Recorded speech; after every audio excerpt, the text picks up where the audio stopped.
প্রগতি শুরু করছি আজকের সংবাদ। মাধ্যমিকের মেধা তালিকায় জেলার জয় জয়কার, যা প্রতি বছরের ছবি। চলতি বছর মেধা তালিকা অনুযায়ী বাজিমাত করেছে রায়গঞ্জ, তবে পাশের হারে শীর্ষে রয়েছে পূর্ব মেদিনীপুর। শুক্রবার 2 মে সকাল 9টায় ফল ঘোষণা করলেন মধ্যশিক্ষা পর্ষদের সভাপতি রামানুজ বন্দ্যোপাধ্যায়। এবার প্রথম 10-এর মেধা তালিকায় পশ্চিম মেদিনীপুরেই 3 জন। বেলদা প্রভাতী বালিকা বিদ্যাপীঠের ছাত্রী উদিতা রায় এবার মাধ্যমিকে 8ম স্থান অধিকার করেছে, প্রাপ্ত নম্বর 688। উদিতার বাবা বিশ্বজিৎ রায় উচ্চ মাধ্যমিক হাইস্কুলের শিক্ষক, মা অনুরূপা রায় স্বাস্থ্যকর্মী। উদিতা জানায়, পড়াশোনায় সেরকম কোনো নিয়ম ছিল না, মাঝে মাঝে রুটিন বানিয়ে পড়াশোনা করত। বাবা মার পাশাপাশি এই সাফল্যের পিছনে রয়েছে তার পরিবারের সমস্ত সদস্যরা। পড়াশোনার ফাঁকে গল্প, উপন্যাস থেকে শুরু করে বিভিন্ন বই পড়তে ভালোবাসত সে। অরিত্র সাঁতরা মাধ্যমিকে 8ম স্থান অধিকার করেছে। ঘাটাল ব্লকের মনসুকা লক্ষ্মীনারায়ণ হাইস্কুলের ছাত্র সে, প্রাপ্ত নম্বর 688। অঙ্কুশ জানা পশ্চিম মেদিনীপুর জেলার বেলদা গঙ্গাধর একাডেমি হাইস্কুলের ছাত্র। মাধ্যমিকে এবারে 9ম স্থান অধিকার করেছে সে, প্রাপ্ত নম্বর 687। অঙ্কুশের বাবা পেশায় ব্যবসায়ী। অঙ্কুশ জানিয়েছে, আজ ফল প্রকাশ ছিল, সকাল থেকেই মনের মধ্যে চাপ ছিল। বন্ধুর কাছ থেকেই প্রথম জানতে পারি 9ম স্থান অধিকার করেছে অঙ্কুশ। তবে অঙ্কুশের দাবি, পড়াশোনাটা সবসময় ওর জন্য নয়, যতটা প্রয়োজন ততটাই পড়াটা উচিত। বইয়ের মধ্যে মুখ না লুকিয়ে থেকে আঁকা বা অন্য কিছু করা খুব ভালো হবে বলে মনে করছে অঙ্কুশ। ভবিষ্যতে অঙ্কুশ আইআইটিতে গিয়ে ইঞ্জিনিয়ারিং পড়াশোনার ইচ্ছা প্রকাশ করেছে।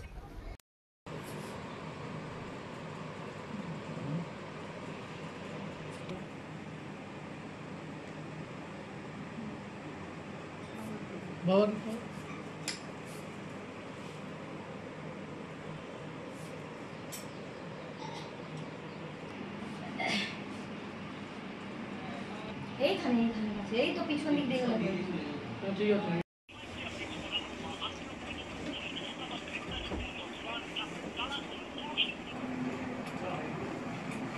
খুব ভালো লাগছে। আমি 688 পেয়েছি।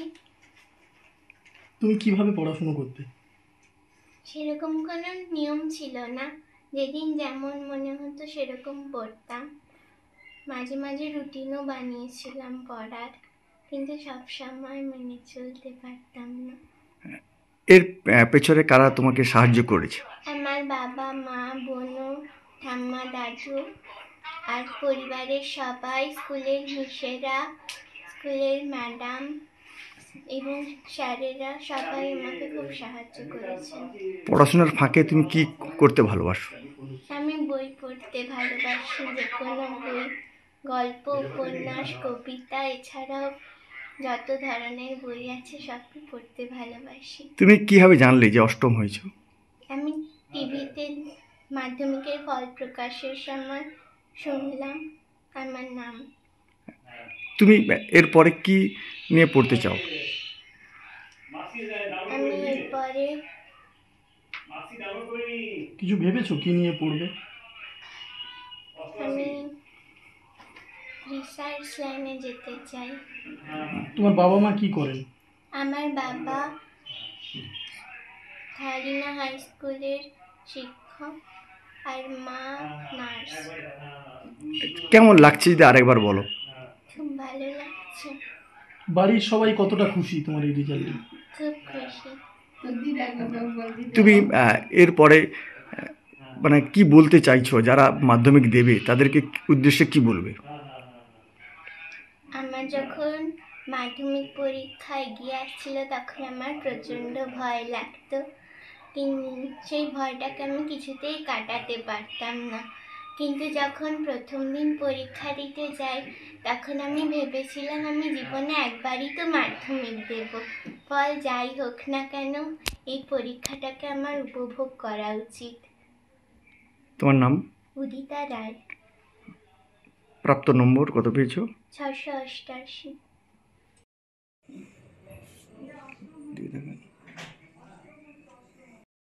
সকাল থেকেই তো একটা চাপ ছিল, কিন্তু আমরা কেউ নিউজ চ্যানেল খুলেছিলাম না। হঠাৎই আমার একজন বন্ধু ফোন করে দিয়ে আমাকে জানায় যে তুই কি খবর দেখেছিস? তখন আমি বলি না, দেখা তো হয়নি। তখন আনএক্সপেক্টেডলি একদম সে এই খবরটা জানায় আর কি, যে তুই এরকম 9ম হয়েছিস এবং 687 রেজাল্ট হয়েছে এরকম। আমি প্রথম বিশ্বাসটা করতে পারিনি। তারপরে যখন আরও একজন আমার স্যার ফোন করে বললেন, তারপর স্কুলের স্যাররা পরপর ফোন করে বললেন, তখন আমি জানতে পারি যে মানে এরকম একটা নাম্বার পেয়েছি। তারপরেই আমি আবার নিউজ চ্যানেলটা খুলে দেখেছিলাম আর কি। প্রথমত পড়াটা আমি মনে করি যে যতটা প্রয়োজন ততটাই করা উচিত, কারণ পড়াটা শুধু যে নাম্বার পাওয়ার ভিত্তি সেরকম তো নয়, ভবিষ্যতেও এই যে কিছু শিখে যাওয়া এটা কাজে লাগে। এবং শুধু যে সারাক্ষণ পড়ে বা মুখস্থ করে বা ওইরকম কিছু বইয়ের মধ্যে মুখ ঢুকিয়ে রেখে নাই থেকে আমার মনে হয় যে বেরিয়ে এসে আঁকা আঁকি হোক বা যে কোনো যার যেটা ভাল লাগে সেটা করা উচিত।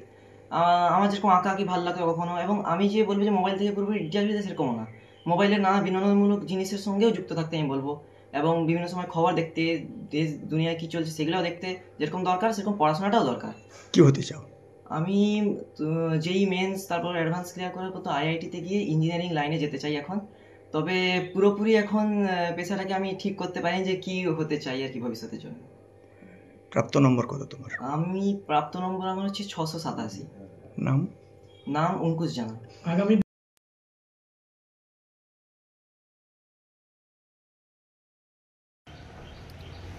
ঝাড়গ্রামের কুলটিকরি এলাকার সোমতীর্থকরণের অসাধারণ কৃতিত্ব, রাজ্যে ৫ম স্থান। রাজ্য জুড়ে মাধ্যমিক পরীক্ষার ফল প্রকাশের দিন আনন্দে উচ্ছ্বসিত ঝাড়গ্রামের প্রত্যন্ত গ্রামের এক পরিবার। কলকাতার নরেন্দ্রপুর রামকৃষ্ণ মিশনের ছাত্র সোমতীর্থকরণ এবার রাজ্যে ৫ম স্থান অধিকার করেছে। তার প্রাপ্ত নম্বর ৬৯১। বাড়ি ঝাড়গ্রাম জেলার সাঁকরেল ব্লকের কুলটিকরি এলাকার চকুয়া গ্রামে হলেও ছেলেবেলা থেকে সে থাকছে নরেন্দ্রপুর রামকৃষ্ণ মিশনের হোস্টেলে। সেখান থেকেই নিয়মিত পড়াশোনা ও মানসিক বিকাশের মধ্য দিয়ে গড়ে উঠেছে তার এই অসাধারণ সাফল্যের ভিত্তি। শুধু পড়াশোনাতেই নয়, গান, কবিতা, আবৃত্তি, ছবি আঁকা ও বিভিন্ন ধরনের গোয়েন্দা কাহিনীর বই পড়ার মধ্যেও তার আগ্রহ বরাবরের। পড়াশোনার বাইরে এই সাংস্কৃতিক চর্চাই তাকে মানসিকভাবে সুসংগঠিত করেছে বলে মনে করেছে তার পরিবার ও শিক্ষকরা। এই অভূতপূর্ব সাফল্যের জন্য সোমতীর্থ কৃতজ্ঞতা জানিয়েছে নরেন্দ্রপুর রামকৃষ্ণ মিশনের মহারাজ ও প্রতিষ্ঠানের কর্তৃপক্ষকে। সে জানিয়েছে, তাদের নির্দিষ্ট পথ ও শৃঙ্খলার মধ্যে থেকেই আমি আজ এই জায়গায় পৌঁছাতে পেরেছি। আমি চিরকৃতজ্ঞ। পরিবার ও গ্রামবাসীদের কাছে গর্বের বিষয় হয়ে উঠেছে সোমতীর্থের এই সাফল্য। জঙ্গলমহলের এই প্রত্যন্ত গ্রাম থেকে উঠে আসা এক ছাত্রের এমন সাফল্য নিঃসন্দেহে বহু ছাত্রের অনুপ্রেরণা হয়ে থাকবে। নমস্কার, আমি সোমতীর্থকরণ বলছি। আমার সাথে রয়েছে আমার মা। নমস্কার। আমার স্টেটে র্যাঙ্ক হয়েছে 5th এবং আমার প্রাপ্ত নম্বর 691। আমার এই সাফল্যের পেছনে অবশ্যই আমার মা বাবার তো ভূমিকা অনেক রয়েছে, তার সাথে রয়েছে আমার স্কুলের অর্থাৎ নরেন্দ্রপুর রামকৃষ্ণ মিশনের অবদান। আমি নরেন্দ্রপুর রামকৃষ্ণ মিশন বললাম কারণ সেখানের প্রত্যেকজন অর্থাৎ মহারাজ থেকে শুরু করে আমাদের স্যারেরা এবং নন টিচিং স্টাফ এবং আমার বন্ধু সকলেরই এক অবদান রয়েছে আমার এই সাফল্যের পেছনে। সকলেই আমাকে অনেকভাবে সাহায্য করেছে, অনেক সময় আমার পাশে এসে দাঁড়িয়েছে, তো তাদেরকেও অনেক ধন্যবাদ। আর আমি বলবো একটা কথা, যে যারা পরবর্তীকালে মাধ্যমিক দেবে, আমাকে অনেকে জিজ্ঞেস করছেন যে পরবর্তী যারা মাধ্যমিক দেবে ওদের জন্য টিপস কি। আমি বলবো যে তারা যেন যেটুকু সময় পড়ে মন দিয়ে পড়ে এবং মনোটোনাস না হয়, মানে শুধুই পড়ে যাচ্ছে ওরকম যেন না হয়। তার মাঝখানে ও নিজের পছন্দ মতো কিছু করতেই পারে, যেমন গান বাজনা কেউ করলো, বা কেউ ছবি আঁকছে, কেউ আবৃত্তি করতে ভালোবাসে, অনেক রকম উপায় আছে। তো সেইভাবে করে নিজেকে এন্টারটেন করুক। আমার মনে হয় সে যদি ঠিক মতো করে পড়াশুনো করে পরবর্তীকালে সেও সাফল্য অর্জন করতে পারবে। আর তাছাড়া আমাকে পার্সোনালি প্রশ্ন করা হয়েছিল যে আমার পড়াশোনার পাশাপাশি কি করতে ভালো লাগে। আমার পড়াশোনার পাশাপাশি গান করতে ভালো লাগে, তার সাথে ডিটেকটিভ স্টোরি পড়তে ভালো লাগে এবং আমার ছবি আঁকতেও ভালো লাগে। ধন্যবাদ।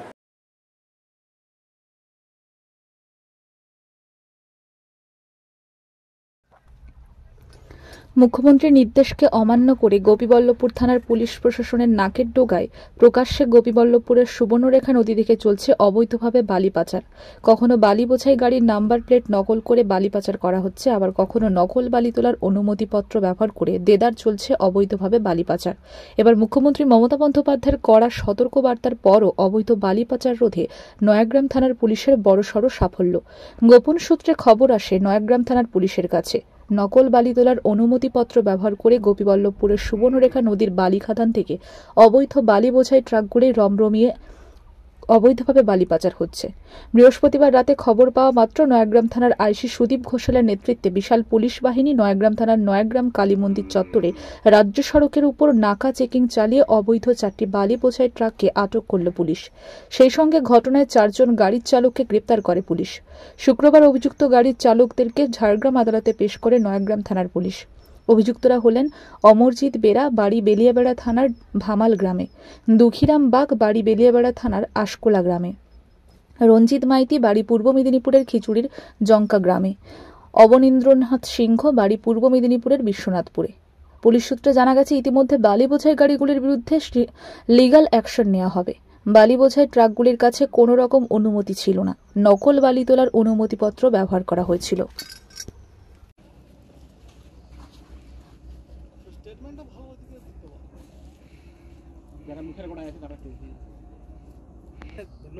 সামনে যারা থাকবে না থাকলে রোত্র দিলে কিন্তু হইলে এই তো আর কি চাই।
ঠিক আছে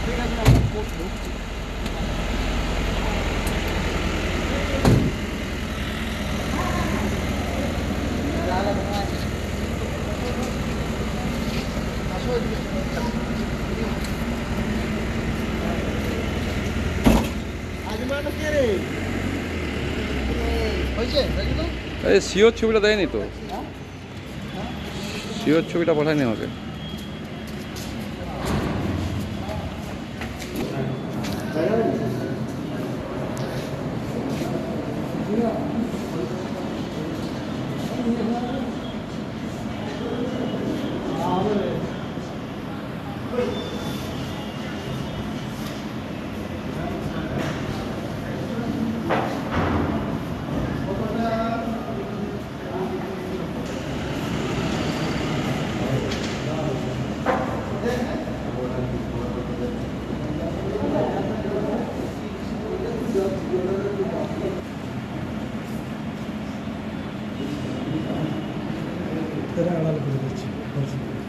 ঠিক আছে।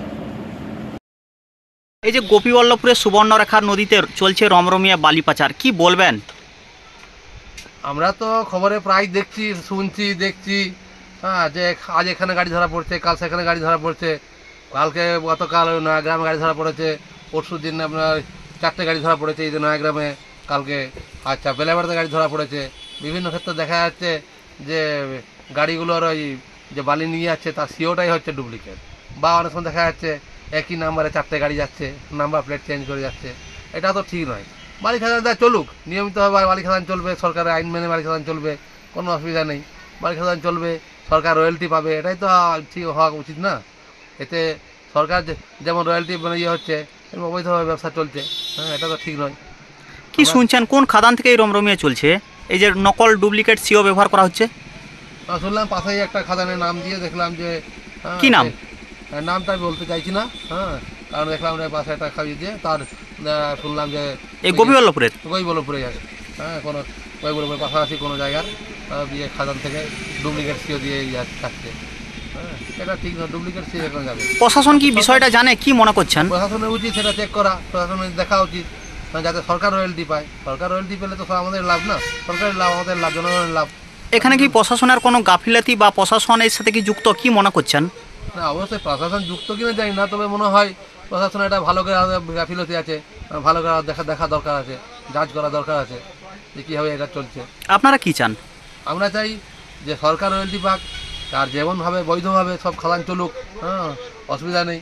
আর দিনের বেলায় যেমন বাড়ি যেমন যাচ্ছে বালিগাড়ি আর কি, দিনের বেলায় যেমন বালিগাড়ি না যায়, বাজারের মধ্যে দিয়ে ঘন জনবসতি আছে, বাজার বিজি বা বাজার মার্কেট আছে, সেখানে না গেলে ভালো হয়। হ্যাঁ, রাত্রেবেলা গাড়িটা চলুক। আপনার নাম? চলুক। আমার নাম সত্যব্রত রাম। বাড়ি? বাড়ি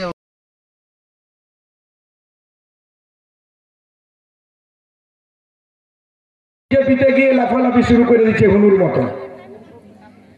যারা বিজেপি করে প্রকৃতপক্ষে যারা পুরনো বিজেপি, মমতাময়ী আমাদের মুখ্যমন্ত্রী মমতা বন্দ্যোপাধ্যায়কে যাতে না ভুলে আপনারা জড়া ফুলে ভোট দেন, তার জন্য আপনাদের সামনে আমাদের এই ধরনের প্রোগ্রাম। আমার মেয়েটা ছেলেটাকে সাইকেল দিচ্ছে, কন্যাশ্রীর টাকা দিচ্ছে, আমার মেয়েটার বিয়ে হওয়ার সময় 25,000 টাকা দিচ্ছে, মানে 365 দিন দিদি দিচ্ছেন। তাই তো দেখছেন তো জগন্নাথ, যে জয় জগন্নাথ তোলপাড় চলছে, সারা পশ্চিমবাংলায় তোলপাড় চলছে। কেন? দিলীপ ঘোষ গেছে। আর দিলীপ ঘোষ তো একমাত্র বিজেপি। সর্বনাশ করে দিয়ে চলে গেল, 28 জন নিরীহ মানুষকে পর্যটনকে মেরে দিয়ে চলে গেল। আর আমাদের কি করছে ভাই? কিছুই করছে না। তো যাই হোক, আমাদের বিধায়ক সাহেব বক্তব্য শেষ করছি। জয় বন্দে মাতরম। তৃণমূল কংগ্রেস জিন্দাবাদ, নেত্রী মমতা বন্দ্যোপাধ্যায় জিন্দাবাদ, অভিষেক বন্দ্যোপাধ্যায় জিন্দাবাদ। আমার নেতা, তুমি আমাকে কিছু টাকা সাহায্য করো। আমার খুব পরিচিত তৃণমূল কংগ্রেসের সমর্থক দীর্ঘ সময়। আমি প্রথমেই বাড়িতে উঠে ছাদে উঠে আমি ঘর থেকে টাকা নিয়ে এসে 3,000 টাকা ওকে দিলাম। আমি বসতে বসতে আমার মনে পড়ে গেল সরকার তো টাকা দেয় বিয়েতে। ও গেটের কাছে গেছে, বললাম ভাই তুই আয় ঘুরে ঘুরে ঘুরে বললাম তুই কি সরকারি ভাবে কোথাও আপিল করেছিস, আবেদন করেছিস? বলছি না, আমি তো জানি না সরকার কি টাকা দেয়। হ্যাঁ, সরকার টাকা দেয়, তোর মেয়ের বিয়ের জন্য সরকার থেকে 50,000 টাকা দেবে। এত দুঃখ ছিল মনটা তার, সে আনন্দে হেসে ফেলল। সত্যি? আমি হ্যাঁ দেয়। আমি সঙ্গে সঙ্গে তাকে বিষয়টা বোঝালাম। বোঝানোর পর আমি ভুলে গেছিলাম, সে চলে গেছে। 15-20 দিন, 1 মাস পরে এসে একটা মিষ্টির প্যাকেট নিয়ে আমার বাড়িতে হাজির সকালবেলা। আমি চিনতেও পারছি না। আবার কি রে, তোর কি হয়েছে? দাদা, আমার মেয়ের বিয়েতে দিয়েছি, আমি ডাকতে পারিনি, তুমি মিষ্টির প্যাকেটটা রাখো। আমি 50,000 টাকা মমতা বন্দ্যোপাধ্যায় দিয়েছিল, সেটা আমি পেয়েছি। এটার নামই হচ্ছে আচরণ। বিন্দা নার্সিং হোমে বাইপাসে তার স্ত্রীর টিউমার হয়েছে, ইউটেরাসের টিউমার। তাকে ডাক্তার বিল করেছে 85,000। সংবাদ এই পর্যন্ত। নমস্কার।